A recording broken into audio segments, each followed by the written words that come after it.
KP और केसी का relation देख लेता, बात सही है ना। KP equal to KC R T delta N G, KP equal to KC into R T की पावर डेल्टा एन जी। अब मैं आपको एक चीज़ और सिखाने जा रहा हूँ, ठीक है ना। हाँ, एक चीज़ और सिखाने जा रहा हूँ मज़ेदार, जरा सब लोग देखेंगे, ठीक है ना। मान लीजिए हमारे पास ये रिएक्शंस हैं, A moles of A gas plus B moles of B gas reversibly changes into C moles of C gas and D moles of D gas, है ना। ये तो सब लोग पहचान रहे हैं, ठीक है ना। ये वो रिवर्सिबल रिएक्शन है, ठीक है। अब आपने क्या देखा कि इसके लिए अब जब हमने केपी का एक्सप्रेशन लिखा है तो केपी कैसे लिखा है, केसी इंटू आर टी की पावर डेल्टा एन जी, ये रिलेशन याद है ना। हाँ, और केपी का एक्सप्रेशन ऐसे लिखा है, partial pressure of C to the power C into partial pressure of D to the power D upon partial pressure of A to the power small A into partial pressure of B to the power small B. ये लिखा है ना, ये सारे partial pressure equilibrium वाले होते थे, याद है ना। अब मुझे एक बात बताओ, अगर मैं पार्शियल प्रेशर किसी भी एक गैस का निकालना चाह रहा हूँ तो अगर जब इक्विलिब्रियम आ चुकी होगी तो इक्विलिब्रियम पर इसका कुछ पार्शियल प्रेशर होगा, इसका भी पार्शियल प्रेशर होगा, इसका भी होगा, इसका भी होगा। हर एक गैसेस का अपना अपना पार्शियल प्रेशर होगा, ठीक है ना। और हमने ये पढ़ा है कि हर एक गैस का पार्शियल प्रेशर अपने अपने मोल्स के प्रोपोर्शनल होगा, जिसका नंबर ऑफ मोल्स ज्यादा बना होगा उसका पार्शियल प्रेशर भी ज्यादा होगा। बोलो, पीवी इक्वल्स टू एनआरटी वाली बात याद है, पीवी इक्वल्स टू एनआरटी वाली बात याद है, ठीक है ना। मैं आपको बता रहा हूँ कि अगर आपको पता है कि from Dalton's law of partial pressure, सब लोग सुनेंगे, from Dalton's law of partial pressure, अगर आप Dalton's law of partial pressure apply करते हो, है ना, ओवर गैसियस मिक्सचर के ऊपर अगर आप Dalton's law of partial pressure apply करते हो बच्चों, तो क्या आपको पता है कि partial pressure of a gas is equal to total pressure of the mixture multiplied by mole fraction of the gas. जानते हो या नहीं, ये बात पता है आप लोगों को, बताओ ना यार। किसी भी गैस का अगर पार्शियल प्रेशर निकालना चाहते हो किसी भी मिक्सचर में, किसी भी गैसियस मिक्सचर में अगर किसी एक गैस का पार्शियल प्रेशर निकालना चाह रहे हो तो टोटल प्रेशर जो रहा होगा उस पूरे गैसियस मिक्सचर का उसको मल्टीप्लाई करना होता है मोल फ्रैक्शन ऑफ द गैस से। तो उसी तरीके से मैं बोल सकता हूँ कि पार्शियल प्रेशर ऑफ सी अगर आप इक्विलिब्रियम पर निकालना चाहते हैं तो पता कर लीजिए कि टोटल प्रेशर उस गैसियस मिक्सचर का कितना था, उसको मल्टीप्लाई कर दो mole fraction of C at equilibrium. बोलो ये बात समझ आ रही तो बताओ, mole fraction of C at equilibrium, ये बात समझ आ रही तो बताओ, है ना। सुनो मैं क्या बोल रहा हूँ कि अल्टीमेटली इक्विलिब्रियम आई होगी तो इक्विलिब्रियम पर ए के भी कुछ मोल्स होंगे, बी के भी होंगे, सी के भी होंगे, डी के भी होंगे, तो उनका मोल फ्रैक्शन का भी तो कुछ वैल्यू रहा होगा। ए का कुछ मोल फ्रैक्शन अलग हो जाएगा, बी का मोल फ्रैक्शन अलग हो जाएगा, सी का अलग होगा, डी का अलग होगा। अच्छा, ये बात समझ आ रही है नहीं आ रही, बताओ पहले। मोल फ्रैक्शन और सभी गैसेस के मोल फ्रैक्शन का टोटल सम कितना आ जाना चाहिए, 1 आ जाना चाहिए, है ना 1 आ जाना चाहिए, ठीक है। उसी तरीके से अगर मैं partial pressure of D at equilibrium निकालना चाह रहा हूँ, this will be equal to total pressure of the equilibrium mixture, मतलब इक्विलिब्रियम मिक्सचर पे टोटल प्रेशर कौन कौन बना रहे होंगे, जो गैस रहेंगे वही बना रहे होंगे, ना तो सॉलिड बना रहा होगा ना तो लिक्विड बना रहा होगा, है कि नहीं। तो total pressure multiplied by mole fraction of D at equilibrium. समझ रहे हो नहीं समझ रहे हो। अच्छा, ये मोल फ्रैक्शन भी किसका होता है, गैसियस मिक्सचर के अंदर डी का मोल फ्रैक्शन है। याद रखें, इसमें भी खाली गैस वैस ही होंगे। मोल फ्रैक्शन कैसे निकालते हो, given moles by total moles, तो टोटल मोल किसका लेना है, गैसेस का लेना है। बोलो ये बात समझ आ रही है क्या, partial pressure of B at equilibrium अगर निकालना चाह रहे हो तो टोटल प्रेशर देख लेना कितना है, उसको मल्टीप्लाई कर देना mole fraction of B at equilibrium से, ठीक है ना। उसी से पार्शियल प्रेशर ऑफ ए अगर इक्विलिब्रियम पर निकालना चाह रहे हो टोटल प्रेशर देख लेना कितना है, मोल fraction of A at equilibrium से मल्टीप्लाई कर देना। बोलो ये बात समझ आ रही है। अब मैं इन सभी को पुट करने जा रहा हूँ ऊपर वाले एक्सप्रेशन में, ठीक है ना। तो अगर मैं केपी के जगह पर पार्शियल प्रेशर की वैल्यू पुट करूँ तो पार्शियल प्रेशर ऑफ सी को कैसे पुट करूँगा, बोलो टोटल प्रेशर, है ना, into mole fraction of C at equilibrium whole to the power C. बोलो ये बात सही है,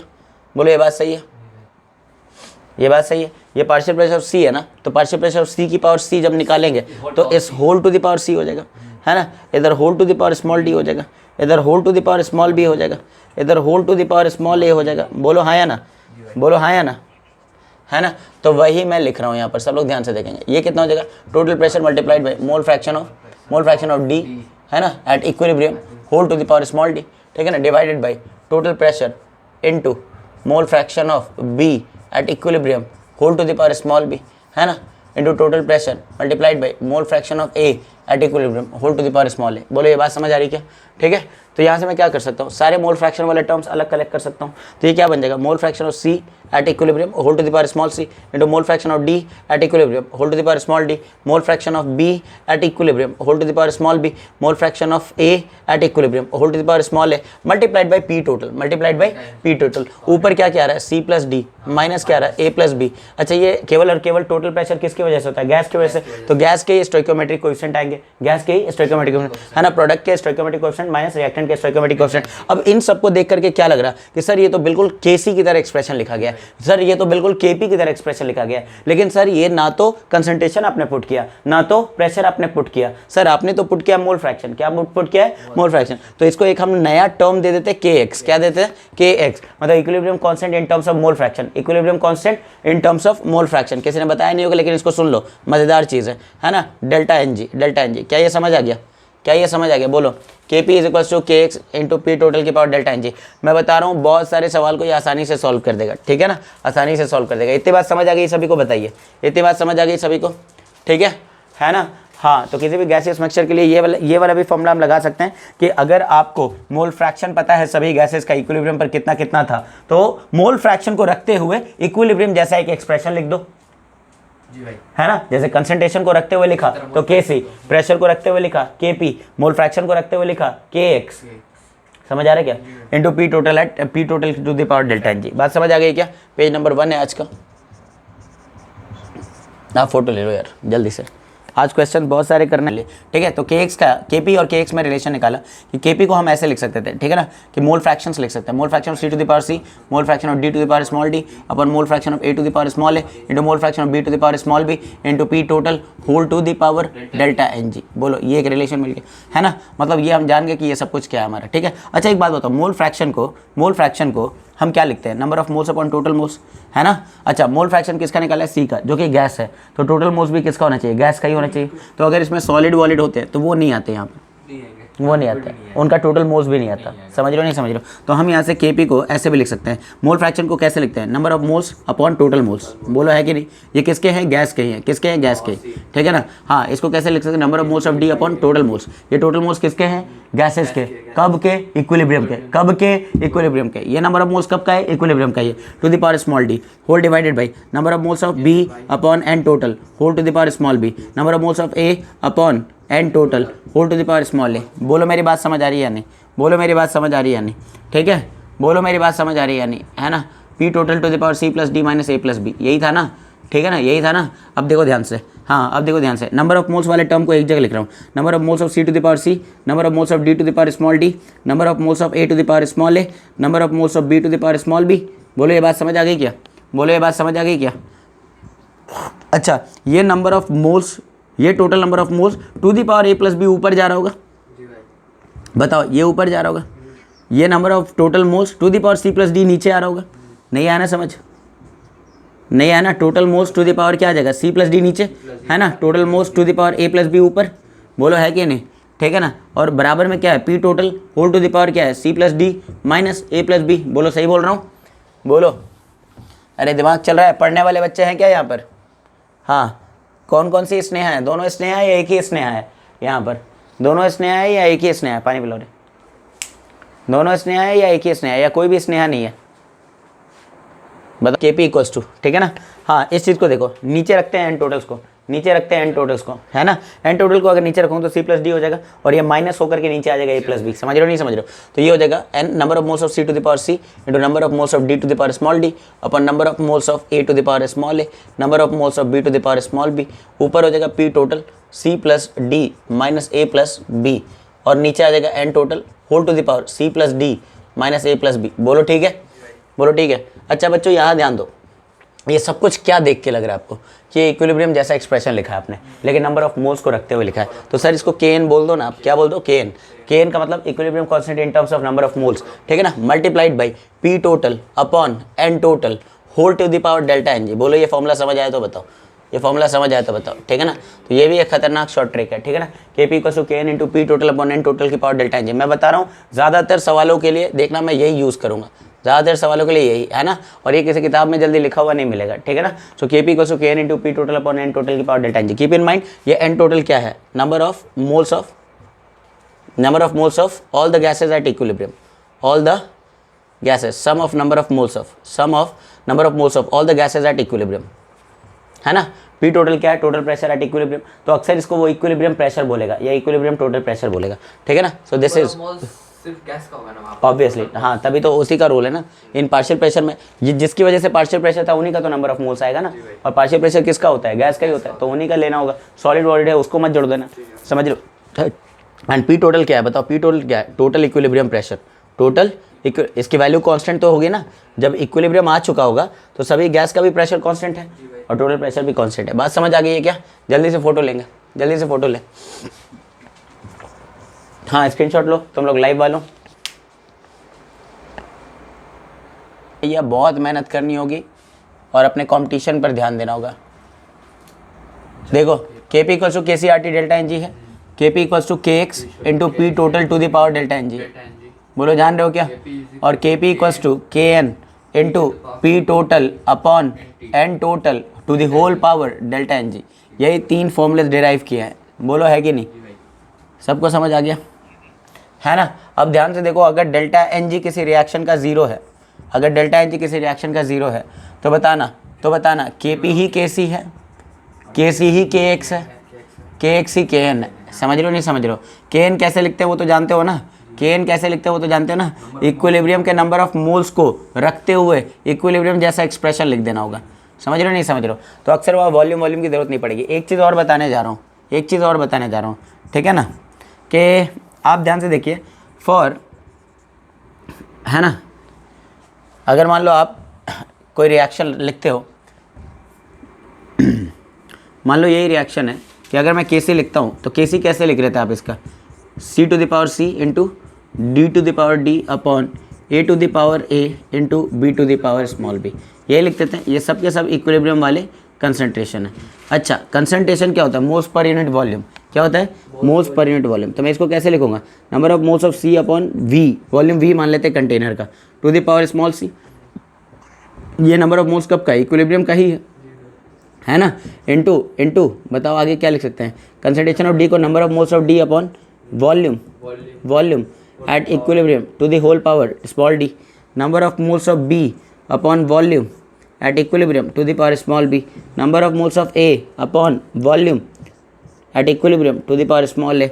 ये सब कुछ मिला के क्या है? के सी है। हाँ के एन और के सी का रिलेशन निकाल रहा हूँ और कुछ नहीं। बिल्कुल सही, ठीक है ना, के एन और के सी का रिलेशन निकाल रहा हूँ। अब मुझे बताओ के सी को अगर मुझे लिखना है, सारे नंबर ऑफ मोल्स को एक जगह लिख दिया, number of moles of C to the power C, number of moles of D to the power small D, number of moles of B to the power small b, number of moles of A to the power small a, है ना। Volume वाले term देखो नीचे जाएंगे, ये जाएगा तो सी plus D नीचे आ जाएगा। बोलो बच्चों वॉल्यूम टू द पावर क्या आ जाएगा? सी प्लस डी, और ये नीचे ए प्लस बी वाला टर्म ऊपर चला जाएगा, है ना बच्चों। तो क्या मैं इसको ऐसे भी लिख सकता हूँ कि के सी इज़ नथिंग बट के एन इंटू 1/v की पावर डेल्टा एन जी। समझ आ गया तो बताओ, 1/v to the power delta N G. समझ आ गया तो बताओ, नहीं आया क्या? ये वॉल्यूम को नीचे लाऊंगा तो माइनस हो जाएगा ना, पावर माइनस हो जाएगा ना नीचे। तो यहाँ से भी देख सकते हो कि when delta N G equals to 0, when delta N G equals to 0 K सी के एन आ जाएगा, है ना। बताइए बात समझ आ रही क्या? एक्वस फेज रिएक्शंस के लिए भी, ठीक है। ये थोड़ा सा ध्यान रखना, इसको भी मैं फ्रीक्वेंटली यूज़ करूँगा न्यूमेरिकल्स करते वक्त, है ना। न्यूमेरिकल्स करते वक्त कई लोगों का अप्रोच क्या होता है कि नंबर ऑफ मोल्स अगर इक्विलिब्रियम का पता है ना तो पहले वॉल्यूम से डिवाइड करते हैं वो, और फिर क्या निकालते हैं? कंसंट्रेशन, और तब क्या लिखते हैं? के सी का एक्सप्रेशन। पर मैं ऐसे नहीं किया करूँगा। जैसे मैं एक एग्जाम्पल के तौर पर इधर बता देता हूँ, ठीक है ना। मान लो अपने पास एग्जाम्पल है कि आपके पास ये रिएक्शन है N2 gas plus 3H2 gas, है ना, reversibly changes into 2 moles of ammonia gas. मान लो ऐसा रिएक्शन है और इक्विलिब्रियम पर ही सबके नंबर ऑफ मोल्स दिए गए हैं। क्या दिए गए? सबके नंबर ऑफ मोल्स। मान लो इसके बोल दिया गया इक्विलिब्रियम पर 2 मोल्स हैं। कितने हैं? 2 मोल्स। इसके कितने हैं? 5 मोल्स। इसके इक्विलिब्रियम पर कितने हैं? मान लो इसके बोल दिए गए 3 मोल्स है ना। और वॉल्यूम ऑफ द कंटेनर आपको दिया हुआ है 5 लीटर। कितना दिया हुआ है? 5 लीटर। ये बात समझ आ रही है क्या? अगर ऐसा बोल दिया गया है, या चलो इसको 2 ही लीटर रख लेते हैं। तो एक तो अप्रोच ये होता है कि आपको मोल्स पता है तो आप मोलैरिटी निकाल लो, पहले डिवाइड कर लो। तो एक अप्रोच ये हो सकता है कि इसका कंसंट्रेशन निकाल दिया 2/2 मोल्स पर लीटर। इसका हो जाएगा 5/2 मोल्स पर लीटर। इसका कितना हो जाएगा? 3/2 मोल्स पर लीटर। अब फिर बच्चे स्कूल वाले क्या बताते थे कि केसी का एक्सप्रेशन लिख देना। तो आप क्या लिखते थे? Concentration of equilibrium, concentration of ammonia at equilibrium का स्क्वायर, है ना, divided by concentration of nitrogen at equilibrium की power 1 into concentration of hydrogen at equilibrium की पावर 3, है ना। फिर वो ये वैल्यूज पुट करा देते थे, ठीक है ना। अमोनिया का कितना हो जाएगा आपका? 1.5 का स्क्वायर, बोलो, है ना। इसका कितना है इक्विलिब्रियम पर बताओ? नाइट्रोजन का 1 का पावर 1 इंटू, हाँ, हाइड्रोजन का कितना है? 2.5 का क्यूब। बोलो यही बात है ना, ठीक है ना। तो यहाँ से सॉल्व करके कितना आ रहा है, ये 1.5 का मतलब क्या हो जाएगा 3/2 मतलब 9/4, ठीक है। ये कितना होता है, ये 5/2 होता है। 5/2 की वैल्यू कितनी हो जाएगी 125/8, 125/8 बोलो है कि नहीं। तो 9/125 इंटू 2, बोलो ये बात समझ आ रही क्या। बोलो 18/125 है ना, बोलो 18/125 है ना, बोलो बोलो। क्या हो गया इधर, आवाज़ किसी की नहीं आ रही है क्या, बस शांत क्यों बैठे हुए बे, ठीक है ना। तो ये कितना हो जाएगा 0.072, इतनी आ रही ना वैल्यू 18/125 या 144 है, 144 देख लो।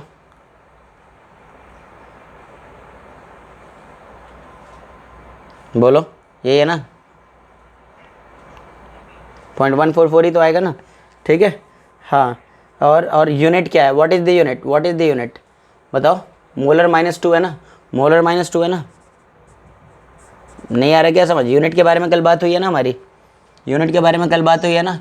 डेल्टा एन जी इसका कितना है, डेल्टा एन जी इसका कितना है -2, तो मोलर के पावर -2 ही हो जाना है। तो ये तो एक मेथड हो जाएगा ना, दिस इज़ वन मेथड, बोलो है ना। मेथड 1 है जिसमें आपको सिर्फ क्या दिया हुआ था, आपको मोल्स दिया हुआ था, कब का, इक्विलिब्रियम का। तो आपको क्या निकालने को बोला है, केसी। तो केसी निकालने के लिए आपने ये काम कर दिया। एक ऑल्टरनेट तरीका क्या हो सकता था, मेथड 2 क्या हो सकता था कि आप ये फॉर्मूला लगा दो जो अभी सीखा है कि केपी जो होता है, सॉरी केसी जो होता है, ठीक है ना, वो होता है KN इंटू 1/v की power delta N G. KN लिखने के लिए नंबर ऑफ मोल्स ही डायरेक्ट पुट कर दो। तो मैं क्या करता, 3 का स्क्वायर होल डिवाइडेड बाई 2 की पावर 1 इंटू 5 का क्यूब, ये कर दिया।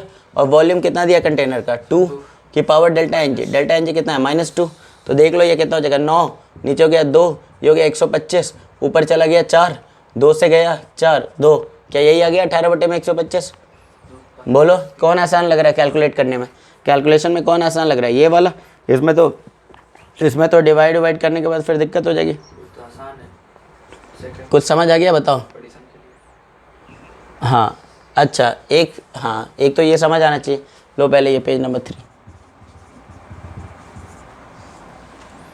लो भाई।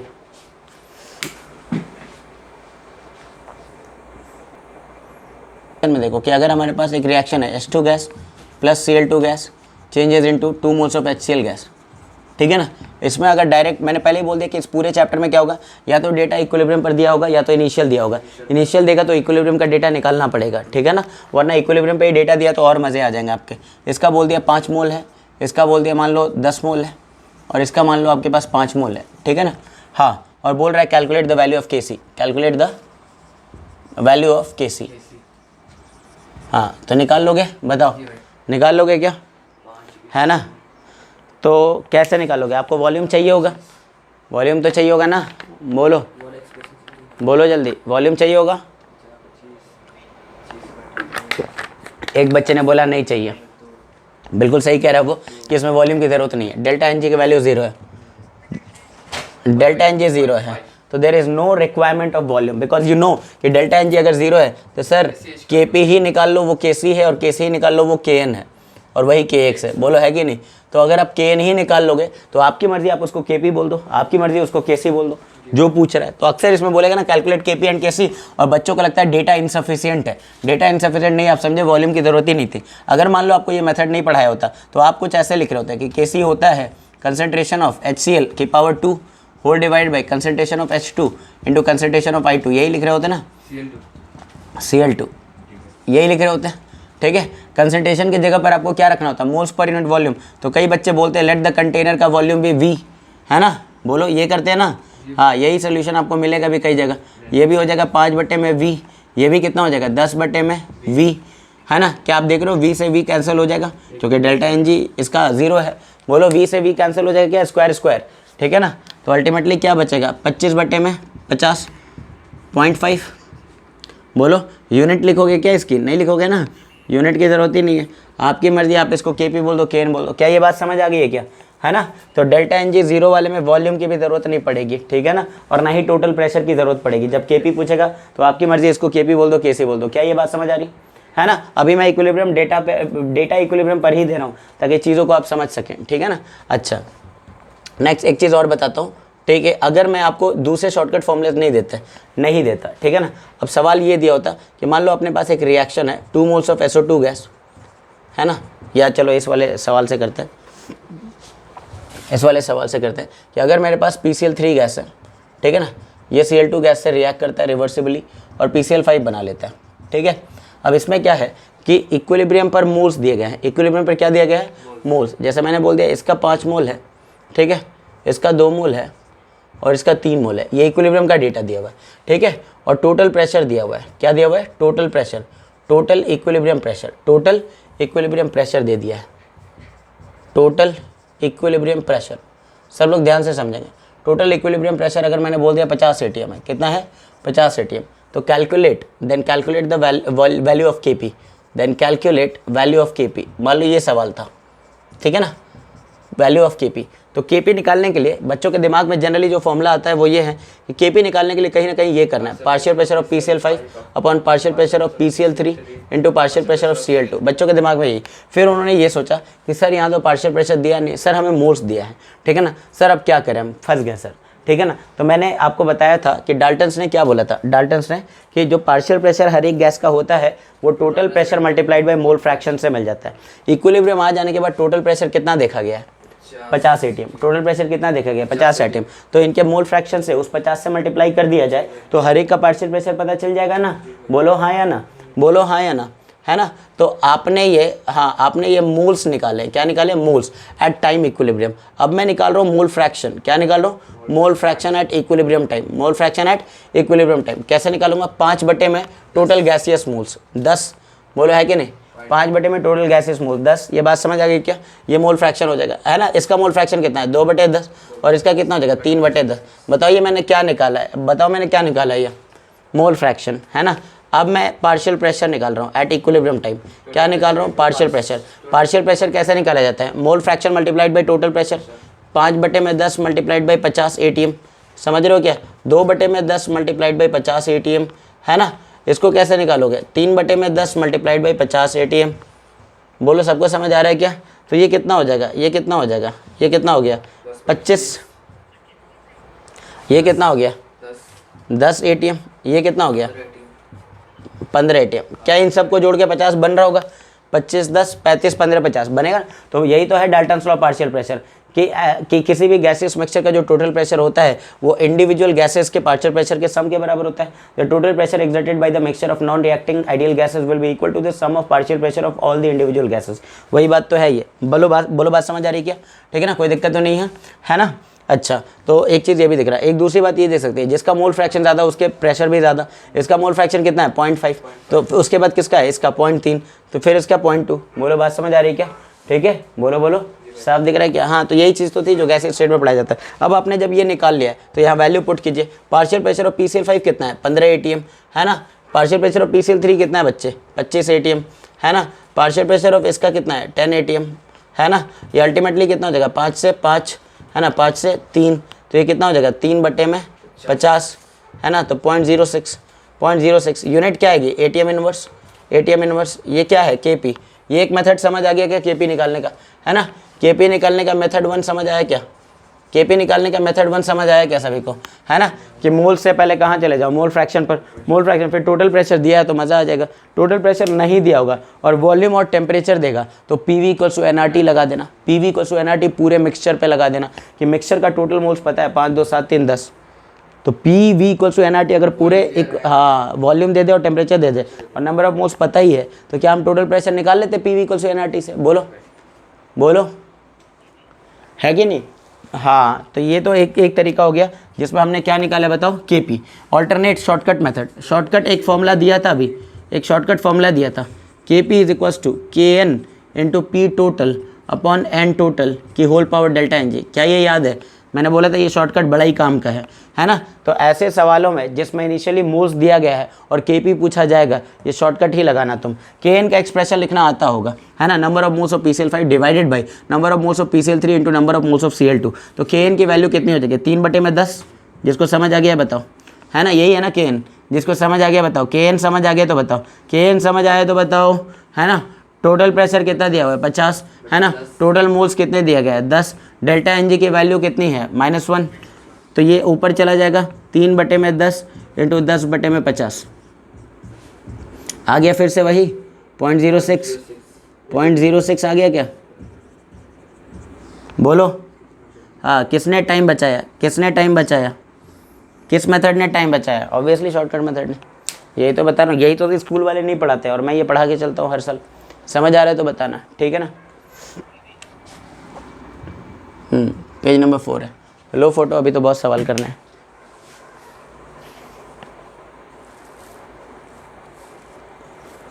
ठीक है ना। Initial data into equilibrium data, है ना। अक्सर होगा, मैंने अभी भी बोला है कि 2 तरह के सवाल मिलेंगे, या तो डेटा इक्विलिब्रियम पर दिया होगा या तो डेटा इनिशियल दिया होगा। समझ रहे हो क्या, है ना। इनिशियल डेटा, इक्विलिब्रियम पे डेटा दिया है तो काम तो आसान था, या तो KP का एक्सप्रेशन लिखो या तो KC का एक्सप्रेशन लिखो। अब क्या है कि इनिशियल डेटा दिया, हमें इक्विलिब्रियम तक पहुंचना है। इसके लिए हमें ज़रूरत पड़ती है एक दूसरे टॉपिक की, दूसरे टर्म की, जिसको बोलते हैं एक्सटेंट ऑफ रिएक्शन। क्या बोलते हैं, एक्सटेंट ऑफ रिएक्शन, जिसको x से डिनोट करते हैं। और आपको याद होगा काइनेटिक्स में भी इसको हमने खूब लिखा है ना। एक्सटेंट ऑफ रिएक्शन x, है ना।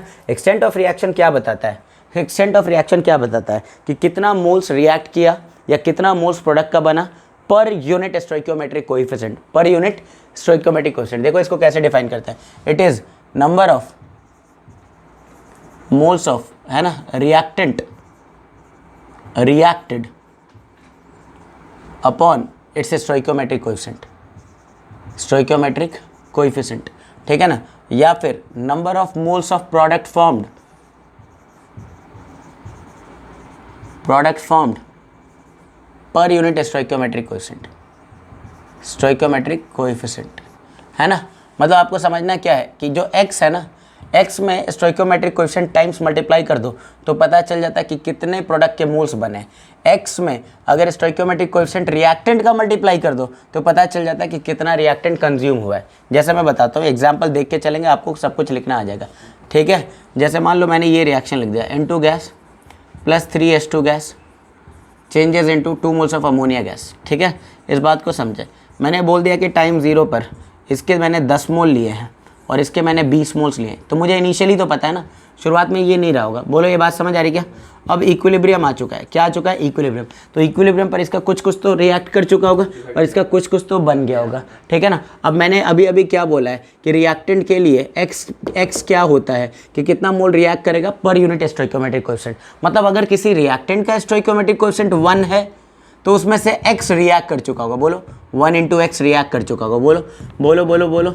नंबर मतलब जिन रिएक्टेंट का स्टोइकियोमेट्रिक कोएफिशिएंट 1 है तो उसमें से रिएक्टेंट का कितना रिएक्ट कर चुका होगा, उसके 1 टाइम्स x। अगर किसी का कोएफिशिएंट 2 है तो 2x रिएक्ट करेगा, 3 है 3x रिएक्ट करेगा, 4 है 4x रिएक्ट करेगा, बोलो। उसी तरीके से किसी प्रोडक्ट का कोएफिशिएंट 2 है तो 2x बनेगा, 3 है 3x बनेगा, 4 है 4x बनेगा, बोलो है कि नहीं, है ना। तो इसका मतलब हो गया कि अगर इसका शुरुआत में 10 मोल है और कोएफिशिएंट 1 है तो 10 - 1x रिएक्ट कर गया होगा, बोलो हाँ कि ना। 10 - 1x रिएक्ट कर चुका होगा। इसका शुरुआत में अगर 20 है ना, 20 है, सॉरी मैं क्या बोल रहा हूँ, x रिएक्ट कर चुका होगा, बचा होगा 10 - x, है ना। अच्छा, इसमें से कितना रिएक्ट करेगा, 3x रिएक्ट करेगा। नहीं, वो बचा हुआ है, 20 - 3x बचा हुआ है। गधो कितना रिएक्ट कर चुका होगा, 3x। Number of moles reacted will be x time stoichiometric coefficient, है ना, बोलो है ना। तो इसमें से 3x रिएक्ट कर गया तो बचा कितना है, 20 - 3x। अच्छा, इसका कितना बनेगा, 2x बनेगा, बोलो। अब तो समझ आ गया होगा, अब तो समझ आ गया होगा क्या बोल रहा हूँ, है ना। हाँ, कि जिसका अगर आपको किसी रिएक्टेंट और प्रोडक्ट का स्टोइकियोमेट्रिक कोएफिशिएंट पता है तो उतने ही टाइम्स x उसमें से रिएक्ट कर जाएगा या उतने ही टाइम्स x उसमें से बन जाएगा प्रोडक्ट के लिए। बोलो बात समझ आ गई क्या, बोलो बात समझ आ गई क्या। अच्छा, अगर मैं पूछता यहाँ total gaseous moles at equilibrium बताओ, total gaseous moles at equilibrium बताओ, तो इन सबको जोड़ देना था, बोलो, है ना। गधो बोलो तो, total gaseous moles at equilibrium निकालना है अगर, तो आपको करना क्या होगा, इन सभी x वाले टर्म्स को जोड़ना होगा। दिस प्लस दिस कितना हो जा रहा है, 30, है ना, -2x, बोलो यही हो जाएगा ना, 30 - 2x। अच्छा, अगर टोटल गैसियस मोल्स इक्विलिब्रियम पर कितने बने गए हैं ये सवाल में बता दिया जाता तो 30 - 2x को उससे इक्वेट करके x निकाल लेते, बोलो है कि नहीं। और एक बार x निकल जाएगा तो इसके भी पता चल जाएंगे, इसके भी पता चल जाएंगे, इसके भी, फिर तो इक्विलिब्रियम वाला डेटा पता चल गया ना, फिर तो इक्विलिब्रियम वाला डेटा पता चल गया ना, बोलो। अगर मान लो अपने पास ये रिएक्शन है, 2 moles of SO2 gas plus O2 gas converts into 2 moles of SO3 gas, ठीक है। इसमें भी उन्होंने ऐसे ही डेटा दिया हुआ है कि टाइम 0 पर इसके सपोज है ना, उसने मोलैरिटी के टर्म में बोलते तो x को मोलैरिटी के टर्म में मान लेना, कोई दिक्कत नहीं है, या कंसंट्रेशन के टर्म में c मान लेना। खैर चलो अभी मोल्स के टर्म में देखते हैं। इसका मान लो उन्होंने बोला 1 मोल लिया गया है, इसका बोला गया 3 मोल लिया गया है, इसका नहीं लिया गया, तो इसमें से कितना रिएक्ट कर जाएगा 2x, तो बच्चा कितना होगा 1 - 2x मोल्स। इसमें से कितना रिएक्ट करेगा x, तो बच्चा कितना होगा 3 - x मोल्स। इसका कितना बना होगा 2x, बोलो है कि नहीं। तो इक्विलिब्रियम पर पता चल गया ना इसका कितना बन गया। अगर इन सबको जोड़ दे तो टोटल इक्विलिब्रियम मोल्स का पता चल जाएगा, बोलो है कि नहीं। Total gaseous moles at equilibrium निकालो, total gaseous moles at equilibrium, है ना। क्या करना है, इन सबको जोड़ना है। अगर जोड़ देंगे तो कितना हो जाएगा, ये ख़त्म हो जाएगा 4 - x मोल्स, है ना। कुछ समझ आ रहा है तुम लोग को, बताओ जल्दी, समझ आ रहा है क्या। इक्विलिब्रियम कितना टोटल मोल्स दिया रहेगा, वो देगा तभी तो x निकालेंगे। अभी तो हम x के टर्म में लिखना जान रहे हैं, हम अननोन के टर्म में लिखना जान रहे हैं, ठीक है ना। तीसरा, अगर मान लो आपके पास ये रिएक्शन है N2 gas plus O2 gas changes into 2 moles of NO gas, 2 moles of NO gas, ठीक है। और आपके पास एक है H2 gas plus I2 gas changes into 2 moles of HI gas. कहती बात समझ आ रही क्या, ठीक है। इसमें बोला गया कि शुरुआत में, है ना, अब प्रेशर के टर्म में लिख देते हैं, या चलो मोल्स के टर्म में लिख देते हैं, ठीक है। कि इसके बोले गए हैं 10 मोल्स हैं, ठीक है। इसके बोले गए 50 मोल्स हैं, ठीक है। इसका कुछ बताया नहीं गया, मतलब बोला गया कि ये नहीं था। हालांकि मैंने बोला इक्विलिब्रियम रिएक्शन में आप रिएक्टेंट और प्रोडक्ट दोनों को भी साथ में रख करके इक्विलिब्रियम आने का इंतजार कर सकते थे। समझ रहे हो नहीं समझ रहे हो, ज़रूरी नहीं है कि रिएक्टेंट ले करके ही इक्विलिब्रियम लाई जाए। प्रोडक्ट भर दो तो धीरे धीरे रिएक्टेंट बनने लगेगा और इक्विलिब्रियम आ जाएगी। रिएक्टेंट भर दो, डब्बा बंद कर दो, प्रोडक्ट बनने लगेगा, इक्विलिब्रियम आ जाएगी। आप चाहो तो दोनों को भर दो, डब्बा बंद कर दो, धीरे धीरे दोनों बनने लगेंगे, रेट जब बराबर हो जाएगा इक्विलिब्रियम आ जाएगी। तो इक्विलिब्रियम की एक खास बात यह है कि reaction can be initiated from any direction. मतलब आप खाली रिएक्टेंट रख लीजिए, प्रोडक्ट बनेगा, इक्विलिब्रियम आ जाएगी। आप खाली प्रोडक्ट डाल दीजिए डब्बे में, रिएक्टेंट बनना शुरू हो जाएगा, इक्विलिब्रियम आ जाएगी। दोनों डाल दीजिए तब भी इक्विलिब्रियम आ जाएगी, ठीक है ना। ओके, अब ध्यान से देखेंगे, अगर इक्विलिब्रियम की बात करते हैं तो इक्विलिब्रियम पर बचा हुआ है 10 - x, है ना। इसका बचा हुआ है 50 - x और इसका बना हुआ है 2x, ठीक है। बोलो ठीक है क्या। टोटल इक्विलिब्रियम मोल्स निकालो, कितना आ जाएगा total equilibrium moles, total equilibrium gaseous moles. x के इंडिपेंडेंट आएगा, बोलो आ रहा है ना। वाई, बिकॉज इस रिएक्शन का डेल्टा एन जे 0 है। हर वो रिएक्शन जिसका डेल्टा एन जे 0 होता है उसका इनिशियल टोटल गैसियस मोल और इक्विलिब्रियम टोटल गैसियस मोल्स बिल्कुल सेम आते हैं। क्या ये बात समझ आ रही क्या। Initial total gaseous moles, gas का इनिशियल टोटल मोल कितना लिया गया, 60। गैस का इनिशियल टोटल मोल कितना लिया गया 60। इक्विलिब्रियम पर भी टोटल कितना लिया गया, हाँ इक्विलिब्रियम पे भी इतना ही आएगा हर delta N G equal to 0 में, ठीक है ना। जैसे यहाँ भी देख लो, ये भी delta N G equal to 0 दिया गया है ना। तो इसमें देख लो, अगर इसके मान लो टाइम 0 पर मैंने 5 मोल लिए होते हैं और इसके 8 मोल लिए होते हैं, तो शुरुआत में टोटल मोल्स कितने लिए मैंने 13 मोल्स। इक्विलिब्रियम पे भी 13 ही दिखेंगे, चेक कर लो। 5 - x, 8 - x बचा हुआ है 2x और इसका 2x। बोलो बात समझ आ रही क्या।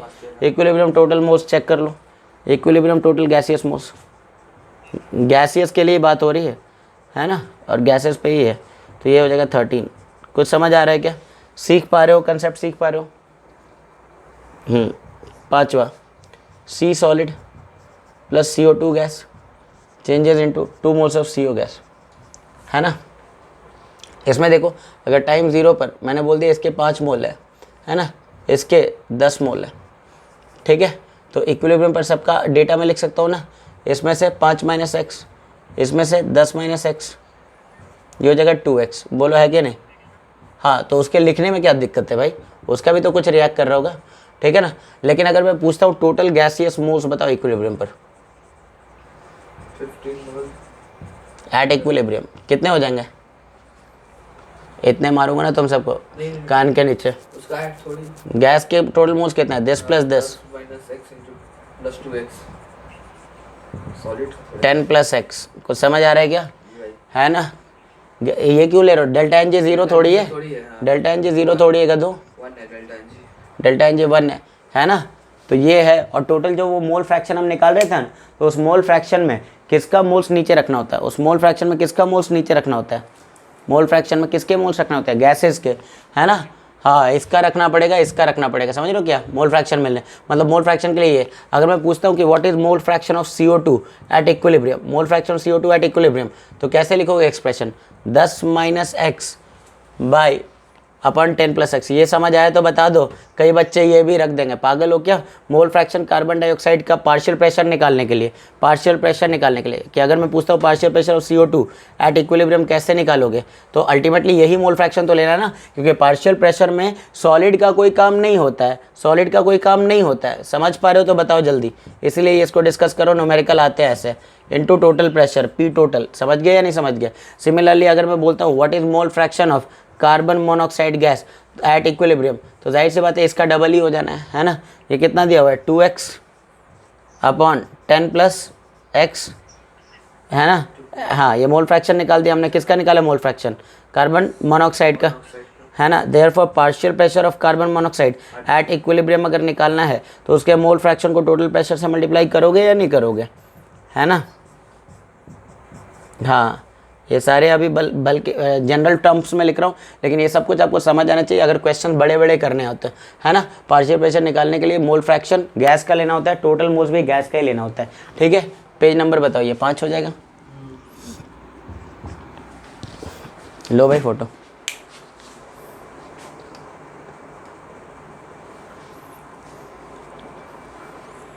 चले आगे। आप देख लो, हम चाहेंगे तो प्रेशर के भी टर्म में लिख सकते हैं। अगर मान लो मैंने एक रिएक्शन लिख दी यहाँ पर कि मान लो आपके पास CH4 गैस है, 2O2 गैस है, it changes into CO2 gas plus 2H2O, मान लो गैस ही है, मैंने ऐसे लिख दिया, ठीक है। इसके मान लो शुरुआत में 2 ATM प्रेशर है, इसके 5 ATM प्रेशर है टाइम 0 पर और टाइम T इक्विलिब्रियम पर, ठीक है ना। अब प्रेशर के टर्म में लिखना है, तो इसका प्रेशर कितना कम हो गया, 2 - P। याद आ रहा है, याद आ रहा है। ये सवाल काइनेटिक्स में भी हमने किया और आज दिया भी था, आज के टेस्ट में भी इस तरीके से लिखना पड़ता है। सल्फोनिक क्लोराइड SOCl2 वाला एक सवाल दिया था ना, SO2Cl2 वाला, याद आ रहा है क्या। इसमें 5 - 2P कम हो जाएगा, इसका P प्रेशर बढ़ जाएगा, इसका 2P प्रेशर बढ़ जाएगा। बोलो समझ आ गया तो बताओ, समझ आ गया तो बताओ, है ना। नहीं आया क्या समझ, है ना। x के टर्म में ना लिख के P के टर्म में लिख रहा हूँ। टोटल इक्विलिब्रियम प्रेशर अब बताइए, टोटल इक्विलिब्रियम प्रेशर कितना हो जाएगा 7। हाँ, क्योंकि डेल्टा एन जी 0 है तो 7 ATM ही हो जाएगा। बोलो समझ आ रहा है क्या। जैसे ये सवाल था, अगर आपको याद हो तो SO2Cl2 गैस था, है ना। ये SO2 gas and Cl2 gas ऐसे लिख दिया मैंने, समझ रहे हो क्या। हाँ, ये सवाल था ना काइनेटिक्स चैप्टर में भी, बोलो, है ना। किसी भी टाइम पर लिख रहे थे, टाइम 0 पर अगर मान लो इसका टोटल प्रेशर 10 ATM है ना, तो इक्विलिब्रियम टाइम तक मैंने मान लिया, आते आते तक इसका P प्रेशर कम हो गया, तो 10 - P बचा। इसका कितना बन चुका होगा उस टाइम में, P ATM से प्रेशर बढ़ गया होगा। इसका कितना बढ़ चुका होगा, P ATM से प्रेशर बढ़ चुका होगा। So what is total equilibrium pressure, what is total equilibrium pressure 10 + P ATM। बोल, याद आया, याद आया। ऐसे सवाल काइनेटिक्स में हैं, फर्स्ट ऑर्डर काइनेटिक्स में, बोलो मत। हाँ, ठीक है ना, ये चीज़ें समझ आनी चाहिए, ठीक है। ओके, तो ये सब लिखना है। आप कंसंट्रेशन के टर्म में एक देख लो, है ना, कि अगर मान लो हमारे पास एक एग्जांपल ये है कि कोई रिएक्शन बताओ, कोई भी और रिएक्शन बोलो, आता तो बहुत सारा है। बोल, 2NOCl गैस है, मान लो ये रिवर्सिबली टूट रहा है, 2NO गैस और Cl2 गैस में, ठीक है। मान लो इसके टाइम 0 पर कंसंट्रेशन है 3 मोलर, ठीक है ना। अब ये कंसंट्रेशन के टर्म में लिख रहा हूँ, तो टाइम T इक्विलिब्रियम आते आते तक इसका कुछ कम हो गया होगा। कितना कम होगा बताओगे, 3 - 2x, लेकिन 2C लिख रहा हूँ मैं, समझ गए होगा 2C क्यों, C लिख रहा हूँ कंसंट्रेशन के टर्म्स के लिए। इसका कितना उस वक्त हो गया होगा 2C, और इसका कितना हो गया C। सबको समझ आ गया क्या, है ना। बोलो, टोटल इक्विलिब्रियम कंसंट्रेशन कितना हो जाएगा 3 + C। मेरे ख्याल से सबको समझ आ गया, ये सब आ गया ना समझ, ठीक है। ओके, हाँ, तो इक्विलिब्रियम में डेटा को कन्वर्ट करना हमें आ गया है। एक बार फोटो ले। Calculating the value of x, आपके एक्स के बारे में कैसे पता चलेगा, ठीक है ना। Calculating the value of x, ठीक है ना। देखो एक्स की वैल्यू निकालने के लिए कुछ इन्फॉर्मेशन दी जाएंगी, some information will be given, some information will be given, है ना। अब ये इन्फॉर्मेशन क्या है वो हम देखने जा रहे हैं। लाइक अब ये समझ लो कि क्या इन्फॉर्मेशन दी जाती हैं जिसकी मदद से आप एक्स निकाल पाते हो। मैं एक एग्जांपल दे रहा हूँ आपके सामने, है ना, और उस एग्जांपल में अलग अलग वैल्यूज पुट करके हम एक्स को निकालेंगे। जैसे मान लो आपके पास ये वाला रिवर्सिबल रिएक्शन है, PCl5 गैस डिसोसिएट करता है PCl3 गैस में और Cl2 गैस में। बोलो ये बात समझ आ गई, है ना। टाइम ज़ीरो पर इसका मान लो वैल्यू था 10, कितना था 10 मोल, इसके शुरुआत में 10 मोल्स हैं, और टाइम इक्विलिब्रियम आते आते तक हम लिखना जानते हैं 10 माइनस एक्स और एक्स, ये लिखना तो आ गया होगा ना बच्चों, ठीक है ना। हाँ, और हमने टोटल भी निकाल लिया 10 प्लस एक्स है, राइट, है ना। Therefore total equilibrium moles it is going to be equal to 10 plus X. बोला है कि नहीं, 10 प्लस एक्स मोल्स के बराबर हो जाएंगे, ठीक है। अब मेरी बात को भी सब लोग ध्यान से सुने, ठीक है ना। इन्फॉर्मेशंस जो दी जाएंगी, informations which may be given to find x, देखो क्या क्या इन्फॉर्मेशन देगा जिसकी मदद से आप x निकाल लोगे। अगर ऐसा बोल देता है इन्फॉर्मेशन नंबर 1, अगर उसने ऐसा बोल दिया कि टोटल इक्विलिब्रियम मोल्स वर 8 मोल्स, इक्विलिब्रियम पर टोटल मोल्स कितने थे 8 मोल्स, तो आपको क्या करना है 10 प्लस एक्स को इक्वेट करना है किससे 8 से, है ना, नेगेटिव आ रहा है ना रे, 12 मोल्स कर लो, ठीक है ना। तो ये कितना हो जाएगा, एक्स की वैल्यू कितनी आ जाएगी 2 मोल्स, है ना। तो अगर केवल एक्स मिल गया तो इसके भी मोल्स मिल गए, इसके भी मिल गए, इसके भी मिल गए, है ना। वॉल्यूम दिया होगा तो कंसंट्रेशन मिल जाएगा, मतलब हम चाहे तो Kc निकालना होगा तो Kn इंटू 1/v की पावर डेल्टा एन जी लगा देंगे। अगर Kp निकालना है तो P टोटल देगा, Kp को so Kn into P total by N total की पावर डेल्टा एन जी। ये x मिल जाएगा, जब भी तो सबकी वैल्यू मिलेगी। बोलो हाँ कि ना, बोलो हाँ कि ना। हाँ, तो number of moles of PCl5 at equilibrium, इसकी वैल्यू कितनी आ जाएगी 8 आ जाएगा। नहीं आया ना समझ, क्योंकि ये 10 माइनस एक्स था। कुछ तो बोलो गधो, कुछ तो बोलो। इक्विलिब्रियम पर ये कितना था 8 मोल था, नहीं आ रहे समझ। Number of moles of PCl3 equilibrium पर कितना था 2 मोल्स था, बिल्कुल सही। Number of moles of Cl2 at equilibrium कितना था 2 मोल्स था। अगर सबके मोल्स पता चल गए तो सबके मोल फ्रैक्शन, सबके पार्शियल प्रेशर, सबके कंसंट्रेशन सब तो मिल ही गया, है ना। हाँ, तो ये एक इन्फॉर्मेशन है, ठीक है ना। अब देखो, अगर मान लो कल को ऐसे बोल देता है, ठीक है ना, कल को ऐसे बोल देता है, प्रेशर दे दे लास्ट में। हाँ मोल्स दे दिया तो प्रेशर दे, तो सबका पार्शियल प्रेशर पता चल गया। हाँ, या PV को NRT लगा दो, वॉल्यूम दे देगा तो। हाँ ठीक है।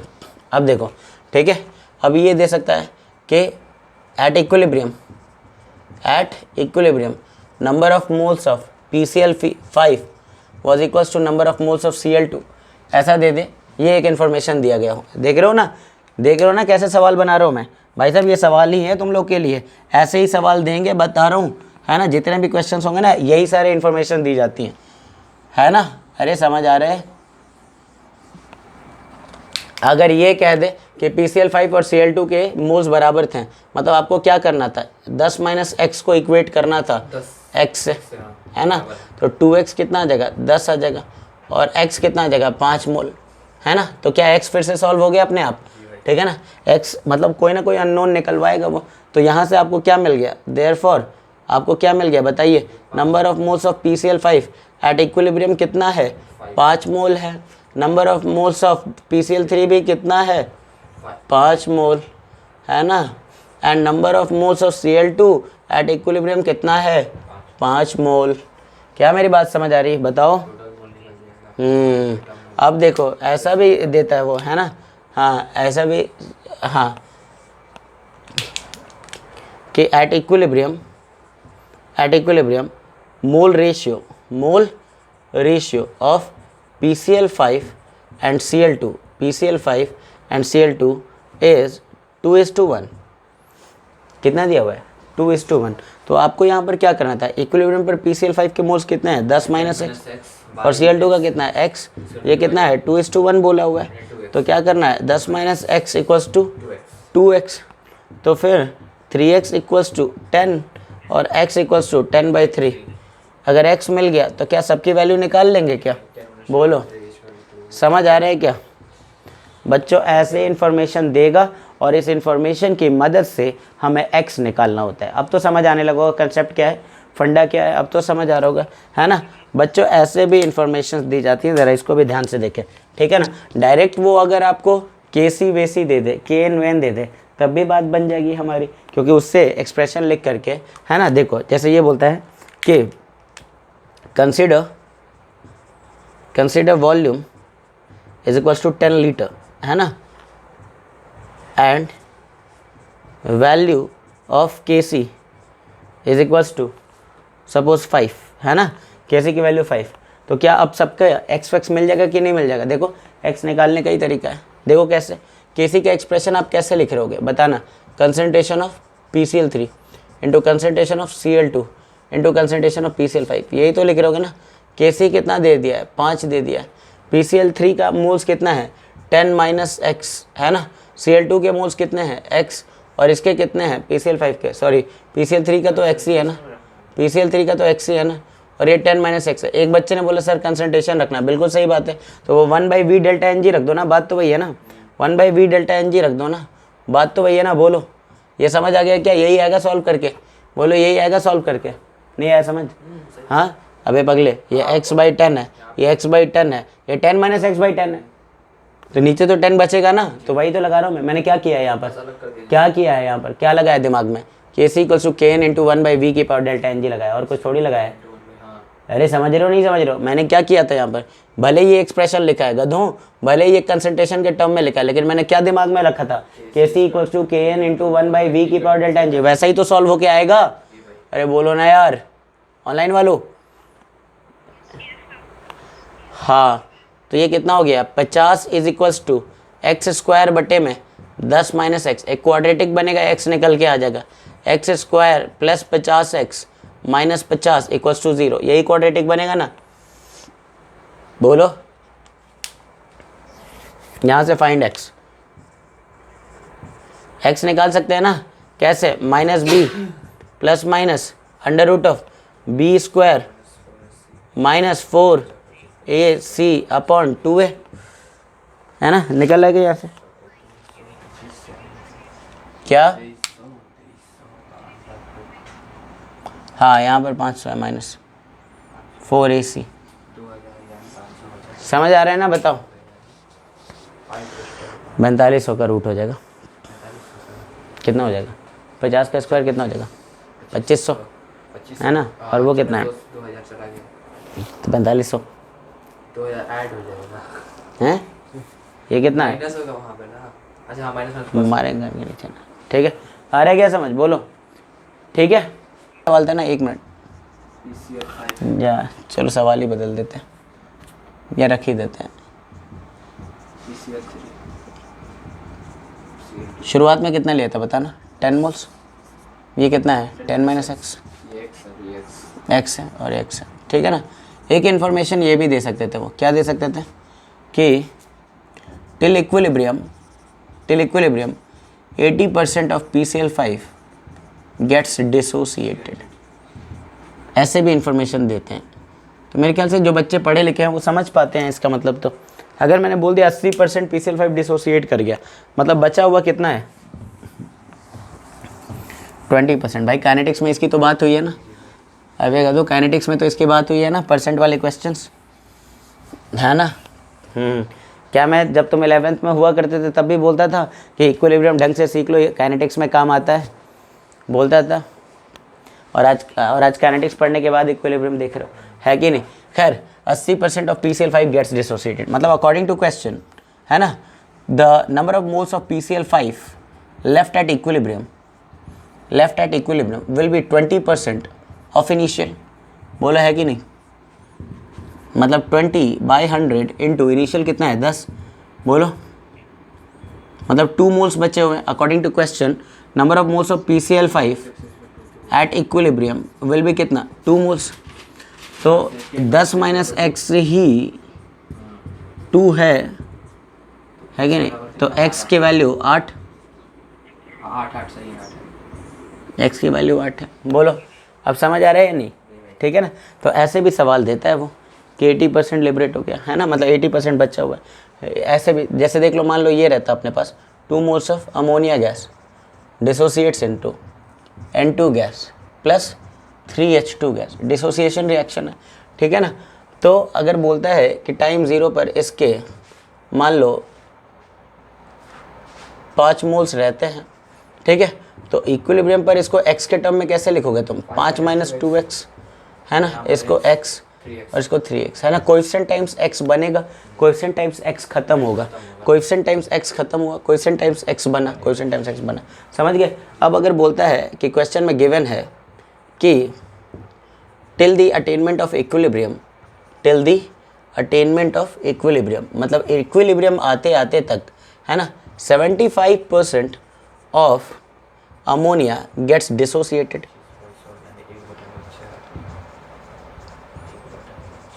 है ना। इक्विलिब्रियम आते आते तक 75% अमोनिया डिसोसिएट कर गई है, तो बचा हुआ कितना होगा, अकॉर्डिंग टू क्वेश्चन बचा हुआ कितना होगा 25% ऑफ अमोनिया इज लेफ्ट, है ना। 25% अमोनिया का कितना हो गया 25/100, 1/4 of 5 moles of ammonia is left. ये तो समझ आ रहा है ना, बोलो हाँ कि ना। मतलब 5/4 मोल्स बचे हुए हैं, है ना। Number of moles of ammonia left at equilibrium, मैं तुम्हें समझाने के लिए इतना लिख रहा हूँ, वरना तो उड़ा दूंगा, है ना। Number of moles of ammonia बता दो कितना बचा है, 5 minus 2x। According to question this is 5/4 के बराबर, मतलब 1.25 के बराबर है कि नहीं, ठीक है। तो यानी कि 2x जो है वो 3.75 है, बोलो है कि नहीं। 2x जो है वो 3.75 है, समझ रहे हो क्या, ठीक है। 5 माइनस 1.25, ठीक है। तो 2x जो है वो 3.75 है, तो x की वैल्यू कितनी हो जाएगी, x की वैल्यू कितनी हो जाएगी, यही है क्या,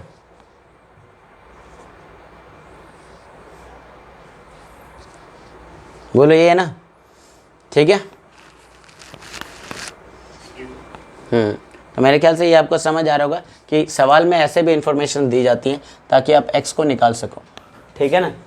हाँ हाँ हाँ, ये हो गया, बताओ जल्दी।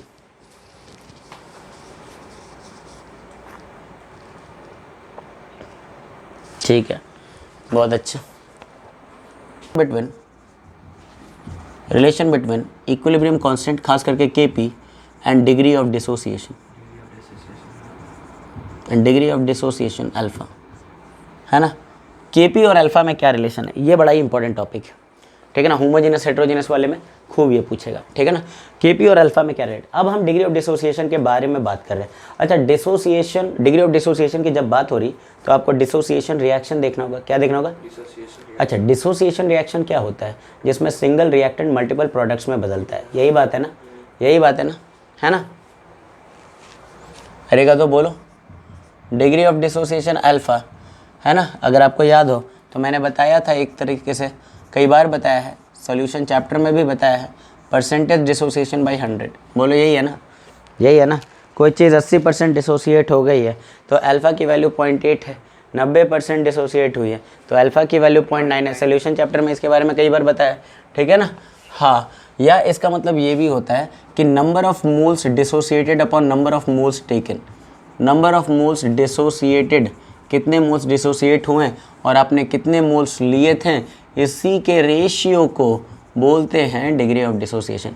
जैसे मैंने 10 मोल लिया है और 5 मोल रिएक्ट कर गया तो अल्फ़ा की वैल्यू 1 हाफ है, अल्फ़ा की वैल्यू हाफ है, मतलब 50% डिसोसिएट कर गया। नहीं आया समझ, देखो ना भाई, ठीक है ना। हाँ, अगर आपने 10 मोल लिए हैं और 8 मोल डिसोसिएट कर गया तो 8/10 0.8, मतलब 80% डिसोसिएट कर गया। नहीं आ रहा है क्या समझ, नहीं आ रहा है क्या समझ। तो कितने मोल्स आपने लिए और कितने मोल्स आपने, कितने आपके रिएक्ट कर गए, इस रेशियो को हम क्या बोलते हैं, डिग्री ऑफ डिसोसिएशन। ज़रा ध्यान से समझेंगे। अगर किसी के आपने 1 मोल्स लिए होते हैं तो उसमें से कितना रिएक्ट कर जाता है? अल्फ़ा। चेक करो। अरे यार बोलो ना,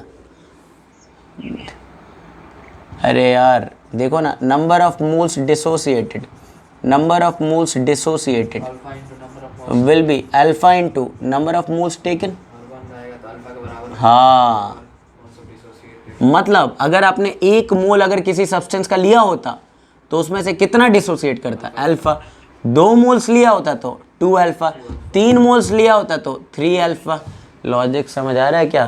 तो अल्फा को ऐसे भी बोल सकते हैं ना, अल्फा को ऐसे भी बोल सकते हैं ना कि number of moles of reactants dissociated per mole of reactant taken from 1 mole of reactant. बोलो बोलो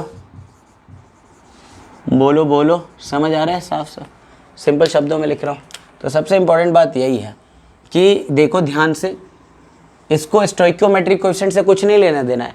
एक्स के टर्म में जब आप लिख रहे थे तो उसको स्टोइकियोमेट्रिक कोएफिशिएंट से लेना देना था, इसको स्टोइकियोमेट्रिक कोएफिशिएंट से अल्फा को मतलब नहीं है। ज़रा समझते हैं, ज़रा थोड़े से आपके कंसेप्ट्स बनाते हैं कि अगर मैंने ये रिएक्शन लिख दिया है, समझना ज़रा ध्यान से कि PCl5 गैस है, टूटता है PCl3 गैस में और Cl2 गैस में।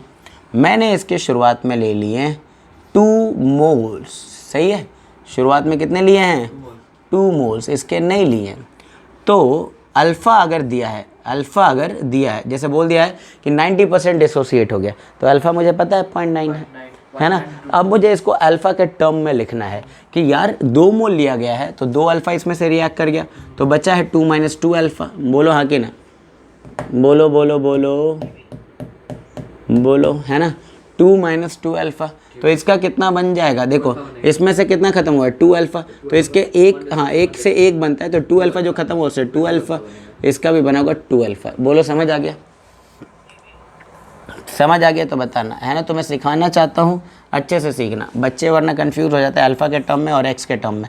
अगर मैंने इसी सवाल में केवल इनिशियल मोल्स बदला होता तो सारी बातें बदल जाती, क्योंकि इनिशियल मोल से तो लेना देना है ही अल्फ़ा को इनिशियल मोल से तो लेना देना है ही। कि अगर शुरुआत में आपने इसी रिएक्शन में 5 मोल लिया होता तो इक्विलिब्रियम पर बचा कितना होता? 5 - 5 अल्फ़ा, है ना? क्योंकि अगर आपने 5 मोल लिए हैं तो कितने डिसोसिएट कर गए होंगे? 5 अल्फ़ा, है ना? बोलो बोलो, इसके कितने बन गए होंगे? 5 अल्फ़ा, इसके भी कितने बन गए होंगे? 5 अल्फ़ा। बोल, नहीं आ गया समझ? नहीं आ गया समझ? प्रोडक्ट का कितना बना ये जानने के लिए तो रेशियो का यूज़ करो ना, है ना? अच्छा, टोटल इक्विलिब्रियम मोल्स अल्फ़ा के टर्म में अब बताओ, टोटल इक्विलिब्रियम मोल्स अल्फ़ा के term, 4 alpha 2 alpha 2 plus 2 alpha, and total will be 2 + 2 alpha, यानी 2 × 1 + अल्फ़ा, है कि नहीं? हाँ, एंड टोटल 5 × 1 + अल्फा, है कि नहीं? ठीक है, अब देखते हैं यहाँ पर किसका दिमाग चलता है। जिनका दिमाग सही चला होगा वही इसका आंसर देंगे। 2 मोल्स ऑफ अमोनिया डिसोसिएट करता है